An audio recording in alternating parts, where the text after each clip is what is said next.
अस्सलाम वालेकुम students, welcome to knowledge ocean. Students, आज हम फर्स्ट ईयर की poem number 19 a man of words and not for deeds की जो शॉर्ट आंसर क्वेश्चंस हैं उनको रीड करेंगे। तो चलिए हम अपने लेसन को स्टार्ट करते हैं। हमारे लेसन में सबसे पहला क्वेश्चन है जी, what happened when life is spent with the help of words and not of deeds. यानी कि एक ऐसा इंसान जो कि सिर्फ और सिर्फ अल्फाज के सारी ज़िंदगी गुजारता है और काम नहीं करता, तो फिर ऐसे इंसान की ज़िंदगी है उसमें क्या होता है। Life becomes painful and useless for the person himself. ज़िंदगी जो है उसकी, एक ऐसे इंसान की ज़िंदगी जो है वो बिल्कुल दर्दनाक हो जाती है और बिल्कुल बेकार हो जाती है उसके खुद के लिए and for society at large, और माशरे के लिए भी कुछ ऐसा ही ख़तरनाक होता है। One can not serve the nation without pragmatic approach toward life. और एक ऐसा इंसान जो कि अपनी कौम की खिदमत नहीं कर सकता, कुछ ऐसा काम नहीं अपनी ज़िंदगी के अंदर कर सकता जो कि कौम को फ़ायदा दे। If life is full of words only, और उसकी ज़िंदगी जो है वो सिर्फ अल्फाज से भरी पड़ी है। It is just like weeds making the garden barren. उसकी मिसाल एक ऐसे उजड़े हुए बाग की तरह है जिसमें खुद पौधे जो हैं घास है वो पैदा हो जाती है। हम चलते हैं सवाल नंबर 2 की तरफ। सवाल नंबर 2 है जी, what is difference between the life of words and that of action. कि जो ज़िंदगी में जो अल्फाज होते हैं और अमल होते हैं उनके दरमियान फ़र्क क्या है। A life full of words brings dullness which proves fertile to human life. एक ज़िंदगी जो है उसमें सिर्फ अल्फाज जो हैं जो भरे हुए हैं वो सिर्फ सुस्ती लाती है, जो कि एक इंसान की ज़िंदगी को बहुत ही उसमें समझ ले कि मुश्किल तौर पर अपना ठिकाना बना लेती है। And a life full of action brings prosperity and happiness. और जो अमल है वो इंसान की ज़िंदगी के अंदर खुशहाली को लाता है और खुशी लाता है। हम चलते हैं सवाल नंबर 3 की तरफ। सवाल नंबर 3 है जी, what is meant by a man of words and not of deeds. ये जो असल लाइन है ये पोइम का नाम भी है, और जो पोइम है उसके अंदर एक फ़िक्रा भी है जिसका वो मायने पूछना चाह रहा है। The poet says that a man who gossips a lot without any practical work is like a wild plant grows automatically। शायर कहता है कि एक ऐसा इंसान जो कि सिर्फ गपशप करता है, गॉसिप का मतलब गपशप है, जो बहुत ज़्यादा गपशप करता है और कोई भी अमली काम नहीं करता, उसकी मिसाल एक ऐसे जंगली पौधे की तरह है जो खुद बहुत पैदा हो जाता है। It needs to be uprooted immediately, और ये अपनी जड़ें जो बहुत जल्दी बना लेता है, because it checks the growth of flowery plants.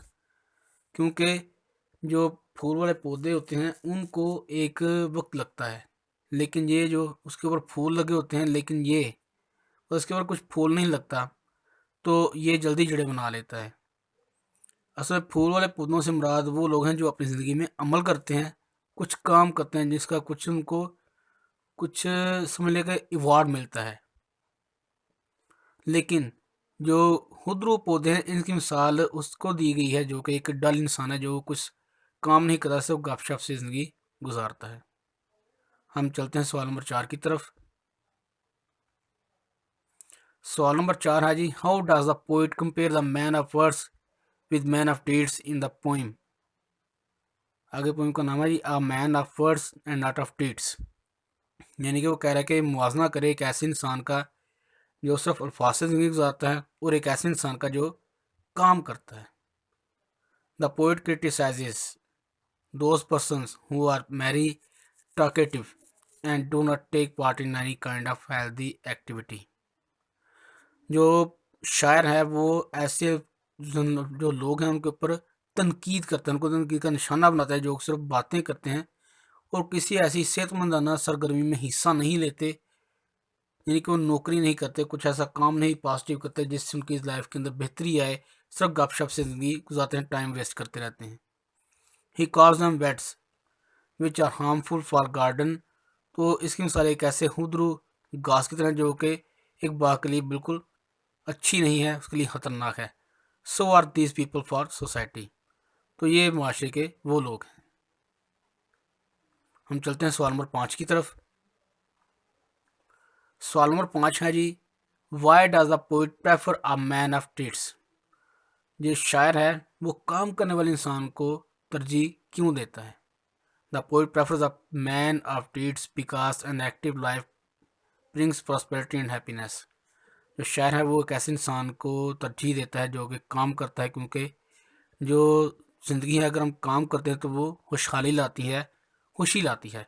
He advises us to keep ourselves by ourselves busy in some sort of activity that is beneficial for ourselves and as well as for humanity। और वो हमें हदायत देता है, हमें कुछ नसीहतें करता है कि हमें अपने आप को मसरूफ़ रखना चाहिए कुछ ऐसे काम के अंदर जो कि हमारे लिए फ़ायदा मंद हो और इंसानियत के लिए भी फ़ायदा मंद हो। हम चलते हैं सवाल नंबर 6 की तरफ। सवाल नंबर 6 है जी, what is the theme of poem. जो पोइम का थीम है वो क्या है? The theme of poem is that we should involve ourselves in some of sort of creativity instead of sitting idle।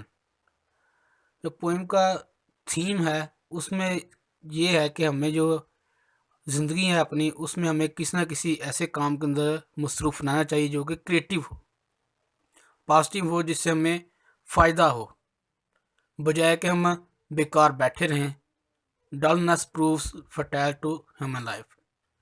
जो सुस्ती है इंसान को समझने के नकम्मा बना देती है। तो स्टूडेंट्स, यहीं पे हमारे लेक्चर का अख्ताम होता है। मैं उम्मीद करता हूँ कि आपको वीडियो पसंद आई होगी। वीडियो पसंद आए तो चैनल को सब्सक्राइब कर दें, वीडियो को लाइक करें, शेयर करें। आपसे मुलाकात होगी फिर किसी अगली वीडियो के अंदर। तब तक के लिए इजाज़त दीजिए। अल्लाह हाफिज़।